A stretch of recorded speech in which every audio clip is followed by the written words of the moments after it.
Welcome to The Thriving Marriage, the podcast for those who want to get their spouse back in love with them and truly thrive. You'll learn why 95% of people don't save their marriage and the secret method no one else is talking about that will change everything for you. Are you ready? Let's turn tragedy to triumph. Here are your hosts, international marriage experts, Marc Johnston and Heather Choate. Today we're talking about breaking walls and restoring emotional connection. So we asked you in the Thriving Marriage Facebook group what your biggest challenge is when it comes to breaking walls and restoring emotional connection with your spouse. And we have some great answers and solutions for you today. I'm going to be really honest.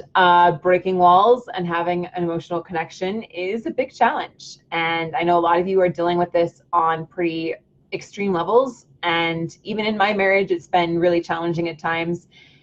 Even when things are going really good now, it's still this kind of residual pattern that we have to work through of putting up walls. So whether your spouse is putting up walls against you or you're putting up walls against your spouse and you just really don't feel like you have a good connection right now, this podcast is definitely going to be for you. Before we get to that though, we're going to share our client win of the week. Marc, we all good? All right. So our client win from the week comes from Dawn. She says, I have a huge announcement, everyone. My husband has come back home and we are working on our marriage together.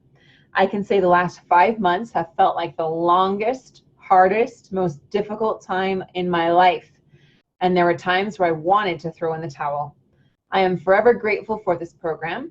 I have learned, even though I thought I had everything figured out, that in order to have a healthy relationship, it starts with you first.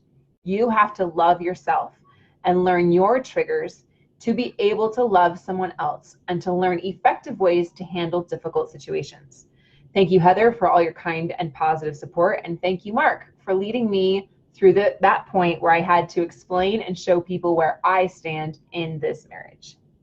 And yeah, this is awesome. We're so proud of you, Dawn, for doing the work. Again, like Marc and I were talking about the first time, so it kind of feels like deja vu to us. But it's always really great to get this feedback, right, Marc? Yeah, we put a lot of work into creating content and putting our program together. We put a lot of work into helping clients. And so it's really nice to see, all of these instances, here we're just highlighting Dawn, where it's actually making a big impact in someone's life, where it's making a big difference. And this is a big reason why Heather and I are here, why we're not, selling concrete or doing some other sort of mundane business, not anything against people who might sell concrete, but, this is why we're here, because we really like making a difference in people's lives. Yeah, it's fabulous. And we love seeing all of your wins. Thank you guys for sharing those over in the Thriving Marriage Facebook group. Again, encourage you to check it out and see how much you can be inspired by people who are going through situations just like yours, sometimes even worse. One thing I really love about what Dawn said here is that it starts with you. You have to love yourself and learn your triggers to be able to love someone else and to learn effective ways to handle difficult situations. Having your emotional connection struggle, maybe that's not the right way to put it. When your emotional connection is struggling, or you're struggling to have emotional connection, there we go, in your marriage, that is a difficult situation. I really love that she said it has to start with you first. And I'll be honest, we put a question here in the Thriving Marriage, and we asked you, what is your biggest challenge when it comes to restoring your emotional connection with your spouse? We wanted to see where you guys are at and what those biggest challenges are. And we're going to address most of those in a high level overview here and give you some solutions to those. But Marc, I don't know about you, but as I was going through these answers, I found that at least 40, maybe even 50% of your answers is that it's your spouse's fault. I literally see Bill says, my spouse, my spouse. I see John says, that's the them. problem. Yeah, Kylie here says them. My wife, it's her. We can't even have connection if we're in the same room together. She hates me, Charles. On and on and on. And so a lot of people here are saying that the biggest challenge is it's your spouse. It's their fault. It's them. It's her. And I just want to go back a little bit. A couple of weeks ago, we talked about taking 100% responsibility here. If you're saying that the reason why you don't have emotional connection is all because of them, then perhaps we need to look a little bit more on what our part in the situation is, because we know we can never control someone else. And when you do that, you're really giving all the power to someone else. And you're saying, I actually have no power here. I am not responsible. I'm not to blame. And you're putting all the blame and responsibility on someone else.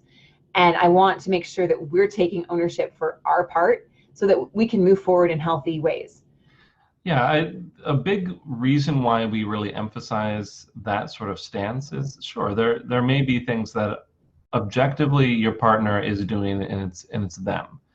But if you were coming at this and you're saying, I want to fix the relationship, and at the same time you're saying, I have no responsibility, or I have, in other words, I have no control over the relationship, there's not a lot of wiggle room here to go forward, especially if the partner whose fault it is, I'm going to put that in quotes, isn't really willing to work on things. We're going to actually get into some of these principles here that get around this. But like you said, much as many of the comments were directly saying it's my spouse, my wife's fault, my husband's fault, a lot of them, even in a roundabout way, suggest the same thing. Whether they say, okay, they're always lying. Someone said he knows what he wants, but he doesn't know how to express why he wants it. Or, his idea of talking things out is by yelling and screaming and accusing things. Things like that. Or, pardon the language, there's someone else who said, forgiving him for being such an ass. So yes, that's some responsibility. I need to forgive my partner, but really a lot of that, even in that statement, a lot of the blame is this person's behavior over here. They're saying they're a jerk and I have to work on just forgiving them, and that's it. Right. Go ahead. Okay. We will absolutely give you some solutions today to deal with some challenging behavior from your spouse, some unhealthy behavior, to help build a better connection. And we understand that there definitely are challenges with that, but we want you to take ownership of your part. If you say that it's all their fault that we don't have emotional connection, that's like saying that only one person brings emotional connection to a relationship. And that wouldn't actually be connection, right? I mean, just think about this logically with me for a minute. Emotional connection means two people connecting. And so if it's all them, well, then you're missing your part. So just want to bring that up right away so that we are able to move forward, because we want to determine here, do we actually want to resolve this? If we actually want to resolve this, then what can we do? And what are the most effective things to do? So let's dive a little bit more into some of the answers that we got of some of the most common issues. As you guys are listening to the replay, go ahead and leave us a comment. Let us know what some of the common issues are for you. And then we're going to go into some solutions for these. Yeah. So we approached this and we got a lot of answers. We got a lot of answers. Yeah. And as I was preparing for the podcast, I was thinking, okay, well, it's not going to be all that effective to go through each and every one of the different types of answers and give a different solution to all of these. It wouldn't, I mean, we could have had a full-on podcast on any one of these topics, and we have. We've had entire podcasts on affairs, and we've had it on being friend zoned. Like, he loves me, but he's not in love with me. We've had it on lies, and so we're not going to go into a solution for every single problem. It wouldn't work. We want to provide some general principles that are, what we wanted to provide was how to create an environment that could be conducive for change. And I thought that was a really good place to start, because there are a lot of problems that could really create a wall for restoring some connection. So I think a good place to start is with the ideas of a guy named Carl Rogers. Now, Heather, we we borrow ideas from a lot of different places. We have our favorites, right? You have some favorites in terms of who you like to go to for ideas. I know we talk about Tony Robbins at times. Earl Nightingale. Yeah, John Gottman. Gottman's a really big name in marriage. If you guys haven't like looked up Gottman and you're having marriage problems, it's not a bad place to start. But we look at a lot of people. But I think in terms of this sort of thing, I really, in terms of relationships, I really like Carl Rogers' ideas. So in case you're not familiar, Carl Rogers is the founder of the humanistic approach to psychology. And so he would go out and he'd teach other counselors how to do well. And he said, hey, if you want an environment where your clients can change, you're going to need three things. And why I'm going to explain this in a second, but why I'm relating this to relationships, to couples. I mean, if he's telling counselors this is the environment for change, and you're wanting there to be a lot of change in your relationship, I think it's applicable. I don't know. I think it is. So he talked about three conditions, which are empathy. He uses the word congruence. Another word for it is authenticity, or basically, is each person able to be true to themselves, say what they really mean? I'll explain that a little bit more in a second. And then the third one is unconditional positive regard. Now, I absolutely love how he himself described this. So I'm gonna read a quote. Occasionally we like quotes. I'm gonna read a quote. So Carl Rogers says, to be with another in this way means that for the time being, you lay aside the views and values you hold for yourself in order to enter another's world without prejudice. In some sense, it means that you lay aside yourself, and this can only be done by a person who is secure enough in himself that he knows he will not get lost in what may turn out to be the strange or bizarre world of the other, and then can comfortably return to his own world when he wishes. Perhaps this description makes clear that being empathic is a complex, demanding, strong yet subtle and gentle way of being. And it was a little bit long, but I really like the quote a whole lot. We're going to keep referring to the first recording here, but I remember, Heather, you linked it right to some of our teachings the first time around. Yeah, I thought that was really fascinating. There's truth found in so many different experts in different places. So Carl Rogers talks about empathy, congruence, and unconditional positive regard. And it sounds a heck of a lot similar to our PATH method that we teach, right? PATH, and this first one is gaining perspective. So that empathy there, I love that he says, you lay aside the views and values you hold for yourself in order to enter another's world without prejudice. And that is such a very eloquently way to articulate, I should say, of what we're trying to do here, is we're trying to get outside of our own head. Because I sensed, it was actually pretty obvious, most everyone in the comments here in the Facebook group was like, it's them, it's their lies, it's their affair, it's them being on social media, it's them saying that we're friends, all this stuff, right? And what happens is we get into a lot of victimhood ourselves, right? And we get into our own emotions. And instead of seeking to understand where our partner's coming from, we start reacting. We start reacting emotionally. If we just take a step back, though, and ask ourselves, why are they doing this? Why are they saying this? Why are they engaging in this unhealthy behavior? Why are they being so hurtful? Why are they putting up walls? Why are they emotionally distant from me?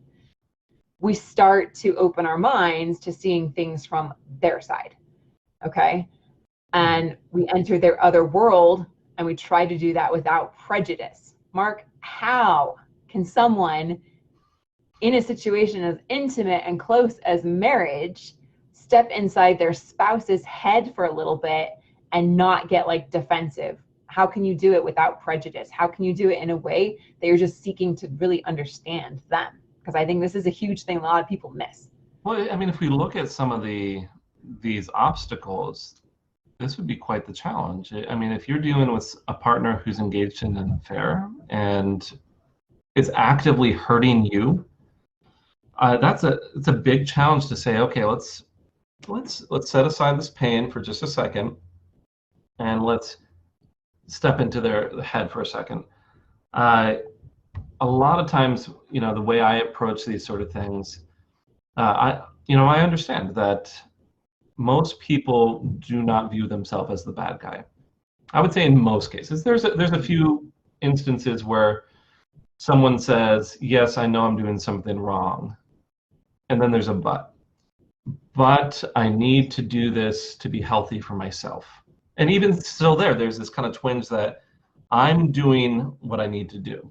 If we tie it back into our the principles we were just talking about, this is really about that authenticity piece. And within Carl Rogers' theory, that authenticity or congruence is really about aligning where you want your ideal self to be with your actual behaviors. And so they're saying, hey, I'm not standing up for myself. I'm not getting what I need out of this. I'm gonna do something about it. And so they go off and they have the affair, or they separate and they say, I need to have some boundaries and I can't be with you anymore. Or they say, I need to, stop sacrificing my own needs and feeling overwhelmed while I focus on others. And when you can find that description, and this is always what I'm looking for when I look for this unhealthy behavior, when you can find that description that describes them in such a way that they're the good guy, even when they're doing some unhealthy behavior, I feel that's a really good place to start with some understanding. I want to give it a caveat, not that we are condoning affairs, not that we're saying that the person committing the affair is a good person, not that we're saying the person who's lying or getting involved in drugs or disconnecting and, zoning out on social media. They're not necessarily getting what they need in healthy ways, but they are trying to meet some needs. And those needs are very much legitimate. Yeah. I think this is one of the challenges, but it's where our coaching and our perspective to help people, our clients that are going through this, is so powerful. So as you're listening to this, watching live or the replay, ask yourself, why could my spouse be emotionally withdrawn from me right now? Why could they be putting up walls, right? We're not saying that, again, that the behavior itself is the best way to do it. But if we look at the underlying reasons why we're doing what we're doing, when we put up emotional blocks, when we withdraw emotionally, it's a self-defense mechanism. We want to protect ourselves from some kind of pain, or we feel like we need to do that to get something that we're just not getting right now. And so when we uncover what those reasons really are, then we stop focusing on the symptoms of the problem and we actually focus on what we call here the root issues. Mm-hmm. And when we solve the root issues, then those symptoms that are so painful, also known as the unhealthy behavior, resolves itself. So that's why it's so crucial that we don't just focus on the symptoms. That's where most people get really hung up, because it is painful, it is hurtful, it causes us to want to emotionally withdraw, us to want to put up self-defense mechanisms, us to, to become defensive or justify ourselves or blame the other person. That's very normal and natural, but it's not going to lead to resolution. So, Marc, why don't we see if we can apply this to some of the specific situations that we got from the audience, how we actually use empathy, congruence, and this unconditional positive regard. Okay. Should we start off with the hard one, the affairs? Let's start off with the hardest, might as well. Let's start off with the affairs, because I think this would be a difficult situation. Here is, objectively, most people would agree that being in an affair is not a good thing. It hurts other people. So how do we have empathy or positive regard for this? A question that I like to apply to a lot of these situations is, what is the unhealthy behavior providing the person. And a lot of times we found, Heather, that people in affairs, they are seeking out some way to meet some needs. Another way to ask this, or another question that's very similar, is like, what is this person asking for by engaging in this unhealthy behavior? So if your partner is off with this other person, what is it that they're looking for? Are they looking for some connection? Are they looking for someone to accept them for who they are? Are they looking for someone to be interested in them? I see that a lot, honestly. You might have a perfectly fine relationship, but things have gotten boring and you haven't really been seeking each other out and you haven't really been enjoying spending time together. And here's someone else who's genuinely interested in who that person is as a person. And they're asking questions and they're saying, your hobby is so interesting, tell me more about it. And a lot of times it can be something like that. We also see other situations. I was just reading about someone who was, they said that their wife has left them for another man and is going out on all these getaways and leaving him with the kids. I can see it very easily, like how this person is probably feeling overwhelmed and doesn't know how to step away from their responsibilities with other people and is looking for a way, it could be part of it. But with, something like affairs, we're saying we want to understand the feelings of another person. That's what we're trying to do here. If we applied that other condition, this congruence or authenticity, if we can find ways to offer what's needed within the marriage, it becomes a lot easier to reconsider the marriage. And if we look at this not as this person is hurting me and this person is a terrible person for committing the affair, but we have that positive regard for our partner and say, this is a person that's maybe hurting, and this is a person who's desperately trying to find something that they need. It takes away a lot of the sting and it allows us to approach this person and actually discuss things. Yeah. Not that this solves everything. This is a step, a way to create an environment where things could be different. Yeah, it brings down that defense mechanism, right? It brings down the guard there as you create that bridge of understanding. I think one thing that's really fascinating about humans, okay, is that at the end of the day, we all pretty much want the same things. We're just going about it in very different ways. So I'll give an example. Like with my husband and I, sometimes the way that we parent our children looks very different. He tends to be very, very strict. I tend to sometimes be a little more lenient and understanding the whole situation. And at the end of the day, that could cause a lot of friction, could cause a lot of misunderstanding and a lot of hurt. But when we realize that we have the same goal, that we want our kids to be independent, we want them to be respectful, we want them to make good choices and have a close spiritual connection. When we realize at the end of the day, you and your spouse want the same things. Everyone wants to feel loved, appreciated, valued, supported, safe, trusting, right? We all want those things. And so what we really need to do is strip away that we're kind of just going about it in different ways and get to the heart of what's really wanted here. And when we find out what's really wanted, then we can work together as a team to get there. So now, instead of being on opposite sides of the table, I'm against you, you're against me, and we just get into, who relates to this? We get into the blaming game and the pulling away game and the manipulation game and all of the drama of the emotional reactions. And instead of that, we get on the same side of the table and we say, okay, this is what we want. Let's figure out how we can get there together. And when you're in an affair type situation, like we're talking about right here, the reality is that you have a much stronger foundation in your marriage that your spouse is very likely to want to come back to that. When you are in an affair, the affair relationship is a very unstable ground. It doesn't have a strong foundation. The studies show that those relationships do not last. of those that actually do get married, which is a small percentage. Most of them, like it's a really high percentage, 80 to 90%, if I'm remembering right, end in divorce. And so while they are going about meeting those same needs that we all have in an unhealthy way, when we can show them that they can meet that same need in a healthy way together with us, that's what really starts to open that door there and build that connection. Marc and I, we've worked with hundreds of couples who've gone through affairs, and tens of thousands of students now have gone through our programs.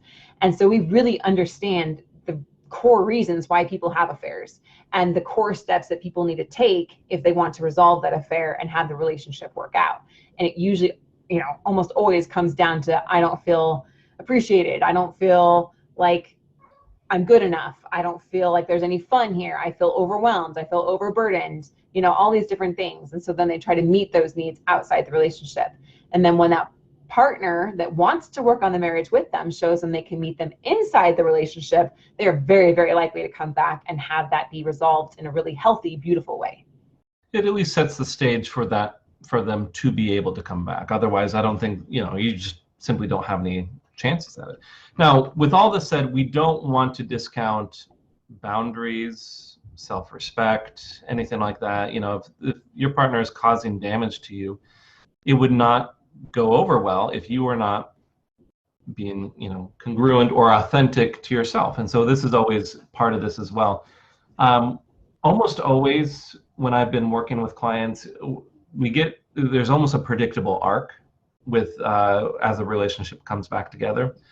And as things start improving, we remove the sources of pain. We start providing some of the things that are needed.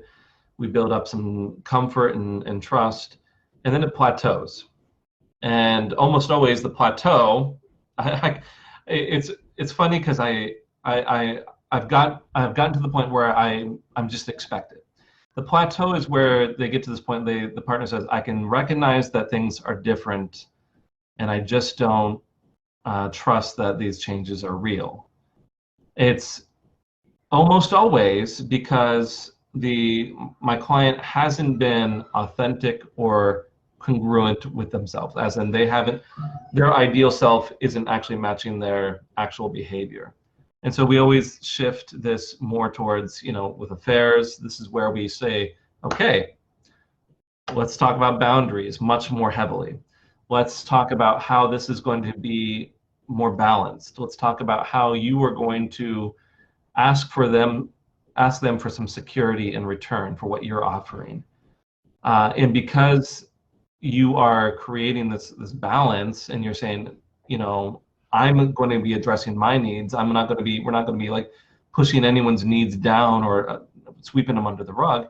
It feels more genuine, and people end up being able to build that trust up and changes. What I'm getting at here is these three principles, the empathy, congruence, and unconditional positive regard, at many stages of the game, do a lot to set the stage for things to get better. Yeah, I would say it even applies, some of you talked about being in the friend stage, maybe you're not dealing with a major affair or major lies or trust issues, right? But they just say, I love you, but I'm not in love with you, or we're just better as friends, or you're just kind of friendly and you have, a passionless, sexless type marriage, and you're just going through the motions like just being friends.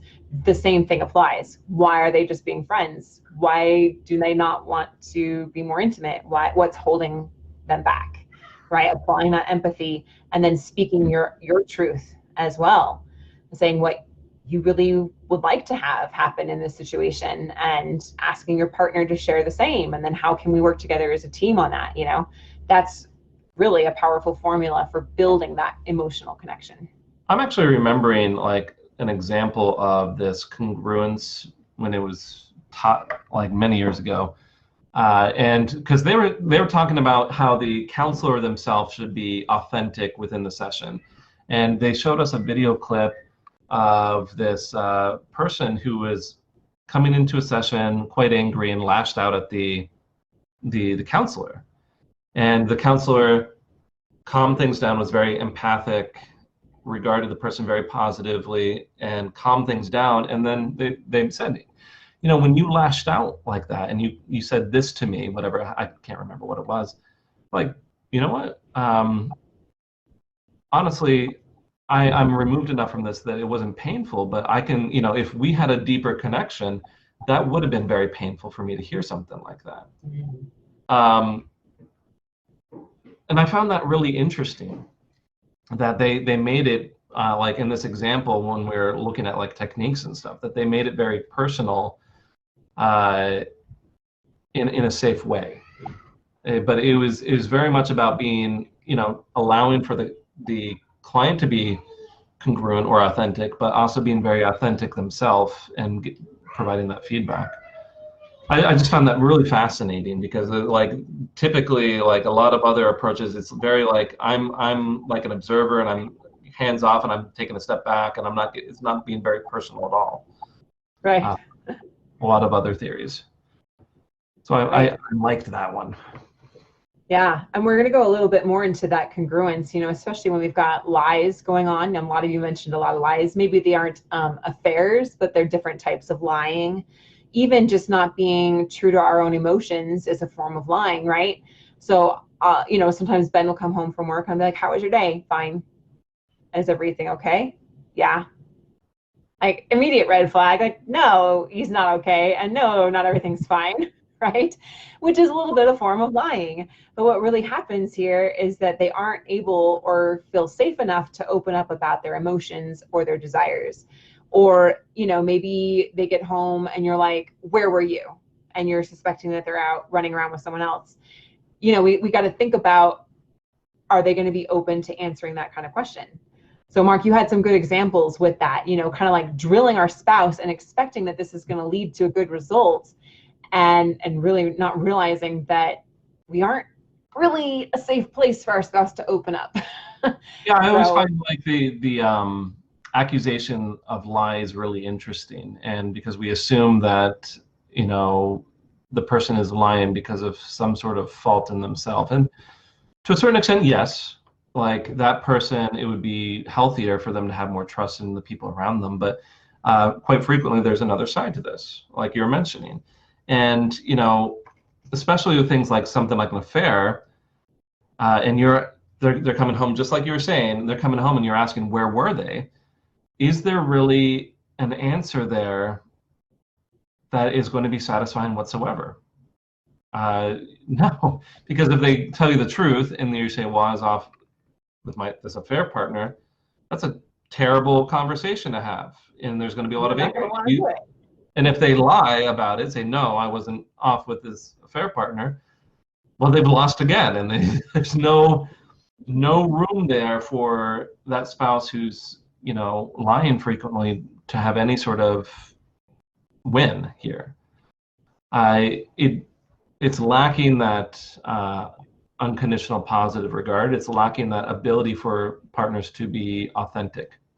Mm-hmm. And, you know, what I'll tell clients sometimes is, if you don't want to know the answer, then, you know, if you're not ready for possible answers, it's probably better to not ask, or it's probably better to prepare yourself for answers that you might not want, if that's possibly what's going on. But I mean, that's a whole other topic we could get into. Right, including how to actually bring up difficult subjects and stuff like that. But the point here is that your spouse is probably conditioned, okay, to not wanting to open up about things.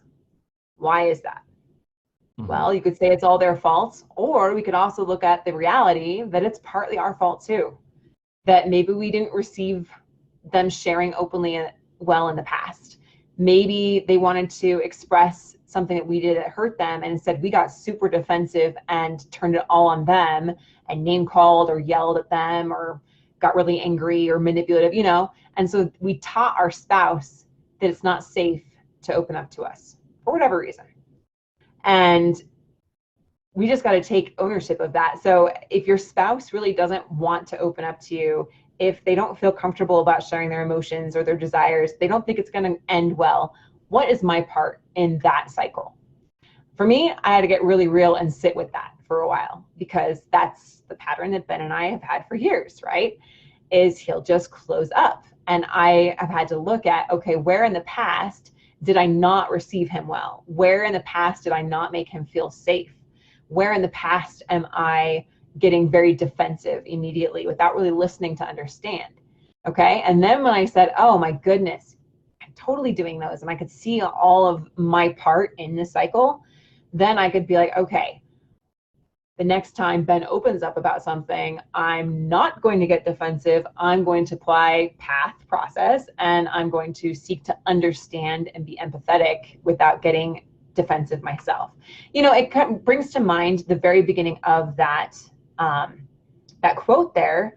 Well, the middle part is like, you have to be secure enough in yourself that you know you will not get lost in what may turn out to be strange or bizarre world of another, right? Or hurtful world of another. So it is a little bit about becoming secure enough in yourself that you can hear their side, that you can step into their shoes and seek to see it from where they see it, because you don't feel so insecure in yourself. So for me, go ahead. Sorry, I'll just finish. I have something good to. Okay. Yeah. So for me, I was like, I had to stop being so insecure, and that was my part. I kept contributing to the cycle, was that I was insecure. So then I would get very defensive when then Ben wouldn't feel safe to share and open up. So the more I worked on my own internal feeling of security, the more I could get negative feedback from him. And it was a positive thing rather than like a devastating thing that was just caused more emotional reactions. That's what I want. So what's interesting is this is actually a really big strength for Jen and I. I'm not to say that we're better than we have our own struggles and sensitivities, but we do have Jen and I have a lot of empathy and patience for each other. So, but there are times when, you know, I know Jen is feeling like I can't be open with Marc, and she'll there'll be little signs like I don't want to talk about it. She'll put up those red flags there. What's interesting in our dynamic, it's still the same principle.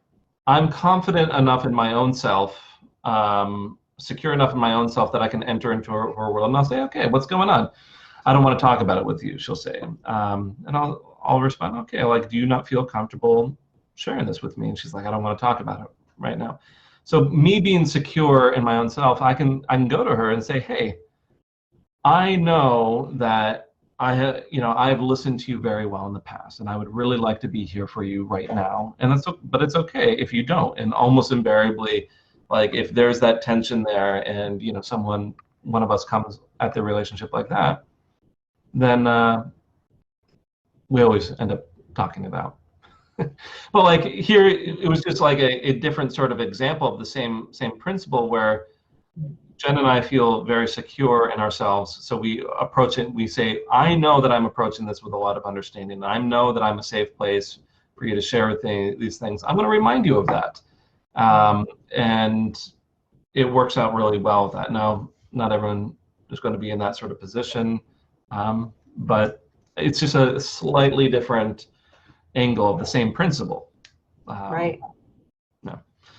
Yeah, for us, I had to tell a new story, which is T and path, right? Tell a new story of, hey, I know that in the past I'd get really defensive, and I'm trying to do things in a new way. We talk about home messages, right? The home message is, I am a safe place for you to share how you're feeling. I am a safe place for you to be honest.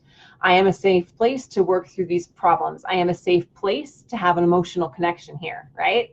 So you creating a new story about what you want your reality of your marriage to be, and then communicating that in a compassionate way to your spouse, saying, hey, I know I haven't done this well in the past.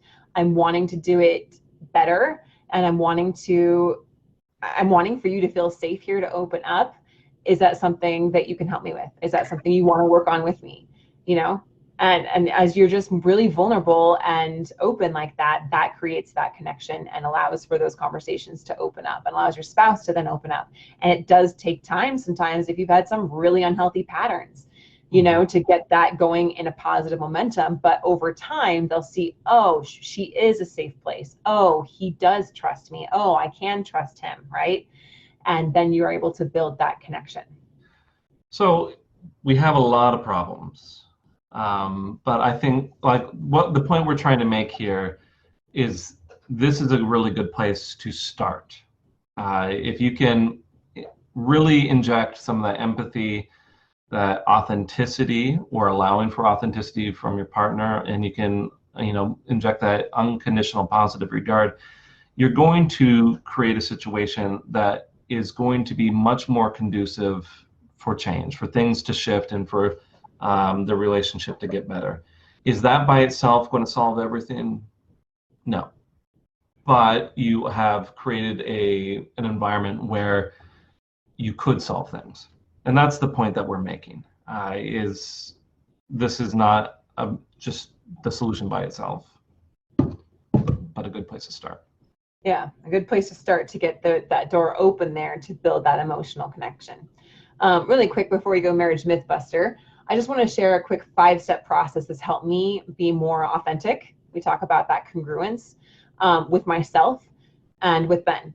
And it's really changed things a lot, from going from emotional reactions, defensiveness, blaming, not taking responsibility, all of those kind of things, to really connecting with who we both are.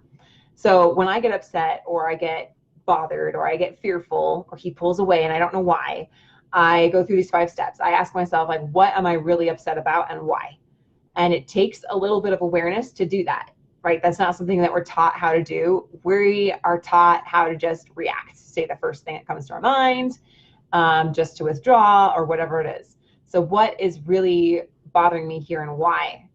Then the second one is, do I need to solve this with Ben, or is this actually more my problem? And here I check with myself, is this my insecurity, or is this actually something that I need to solve with Ben? Is this a problematic behavior in our relationship that does need to be worked on? If I decide it's my own thing, then I need to work on that insecurity myself. If it's our thing, then the third step is ask Ben, ask your spouse, when is a good time to talk about this? My temptation is I want to resolve everything quickly. He wants time to process. So I usually say, when in the next 24 hours is a good time to talk about this, this, and this, or just this? And he'll say, tonight before bed. Okay, great. Then we talk about it, and I seek to understand where he's coming from. I'm also authentic and congruent to how I'm feeling. I'll say, like, I felt unappreciated for all my sacrifices during the family reunion when you just blared your loud music and didn't let me rest at all. It felt like I wasn't as important to you as your family, right? And then I listen to his side and seek to understand where he's really coming from. When we come down to it, we find those common goals. Marc and I talk about common goals, that we all really, at the end of the day, have the same kind of goals. We all want to feel appreciated. We all want to feel supported and trusted and worthy and good enough and loved and cared for and all those things, right? Then the 5th step is, how can we work together as a team to achieve that goal? And then we come up with an idea of what we're going to do so that we can both feel good about this going forward. So those are the kind of 5 steps that I found to really uncovering my authentic self rather than my emotional reactive self, taking care of what I need to take care of, bringing it up in a way that frames the conversation to be healthy and productive, not the blame game, not the pointing fingers, not the accusations, not the you're lying and it's all your fault, but here's what I'm feeling. How are you feeling? Where were you coming from? That empathy, understanding. Right? So we've got the congruence, we've got the understanding, and then seeking to see the best in each other rather than the worst. Working together as a team to get what we both really want. So hopefully that is helpful to you. I know this is a lot. Again, we took like a ton of problems here, Marc. We reduced it down to like 3 things. Well, even we can even say one thing, because like this is like the basis for like the humanistic psychology. But yeah, it's being really reductive. Yeah. And so encourage you guys, if you're struggling with these things, if you want to know how to go through the fair, how to bring up the challenging conversations, how to uncover those root issues, why they're being emotionally distant from you, why they're putting up walls, then reach out to us. That's what Marc and I and the coaches here at High Thrive Coaching do every single day. We help people just like you. So you can apply for a free call with us at highthrivecoaching.com/apply, and we're happy to help see how we can make the next few days, weeks, and months of your life the best ones of your marriage as well. All right. So Marriage Mythbuster here. Mm-hmm. Marriage will make someone change their ways. Have we ever heard this one before? Yeah. We hear sometimes like that women or men, but sometimes women will try to get married to a guy to change him or to save him, like rescue the bad boy. Mm-hmm. I've heard about it. I've seen it in movies. It's a thing out there. It's a thing out there. The stereotype is it tends to be women, but there's shades of it with men too. I will specifically see this sort of myth or idea pop up with affair relationships. It's this idea that, okay, yeah, this person is cheating on their spouse with me, but if I can secure him or if I can secure her, it'll be different with me. Oh. This sort of thing. But yeah, it's this idea that when people settle down, that partners will magically become more faithful, that they'll start paying more attention to them, they'll be more loving, be more present, if they can just secure the relationship, perhaps with marriage. Another version of this might be if we can just, if we have a child, then we'll be more secure as a couple. And this belief, I believe, comes from insecurity quite a bit. They say, I don't feel secure with how things are right now. It's an attempt to gain that extra measure of security. Because if you're married, okay, you got that piece of paper, you got the wedding vows keeping you together. If you have the baby, then of course he's going to commit more. Now, here's the thing. Does having children help with things? It does. I would say, having had children, I've matured quite a bit through that. Having to focus on other people's needs, to be a little bit more selfless, has really given me a lot of perspective over the last many years. So it certainly is possible to bring about change. It's just, like I said, it's coming about from this insecurity, and they're believing that if they have more control, that they'll get more control over the behavior or their partner. As I mentioned, I will see this in affair relationships, but I also see it in young or inexperienced relationships. The thing is, like I said, it can happen, but it doesn't guarantee it. And the trick is to not count on marriage or children or other big life shifts to create change in problematic behavior. That's the real solution to this. If you're going into this as a solution, it's going to create problems. If they going into a relationship expecting things to change, you are going to create a situation that is bound to create disappointment. Because what you're doing is you are setting up expectations without communicating those to your partner. That's really what this is about.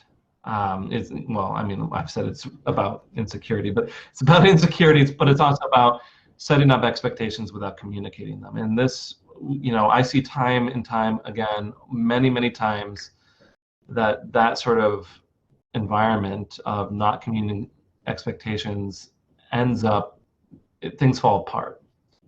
Much better is an approach of open and honest communication, where if someone is really hurt by their partner's behavior, there's an ability for feedback.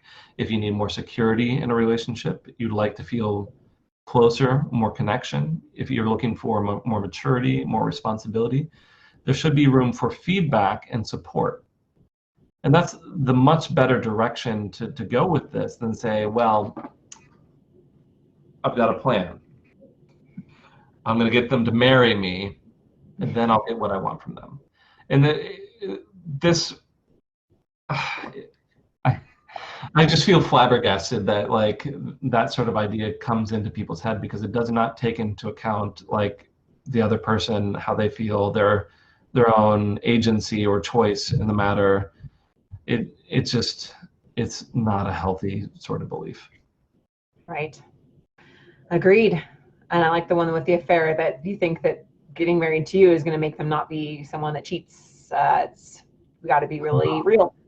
Oh yeah, I just responded to someone in Facebook who was describing their partner their wife who left them, went and started another family, and then 1 year later that relationship, that marriage is falling apart. It's like a disaster. And so now they're like coming back and starting to talk to the person on Facebook again. Like that's unfortunately, like that's the norm that I see. And sad that the person said, oh well, maybe if I marry my affair partner, everything's going to be rosy now. It's just, anyways. All right. Well, thank you so much, Marc. Thank you, everyone, for joining us. Next week, we're going to talk about apathy, boredom in marriage. This is one of those sneaky issues that creeps up on couples over the years. Now, Marc and I have been both married for several years now as well. And so we get this. I'm going to point out, like, because that's sometimes people, when you say we've been married for several years. Not together, no. Yes. We like to make that very clear, because Heather and I actually live in different states. But yes. And then in case that wasn't clear enough. As well. So we're going to talk about apathy and boredom in marriage, and why it's such a sneaky little devil to leading to bigger marriage issues. So stay tuned for that. And thank you so much for joining. We'll see you guys next time. All right. See you, everyone. Thanks for listening to The Thriving Marriage, your A to Z blueprint for not just surviving marriage, but thriving. Until next time, my friends, thrive on.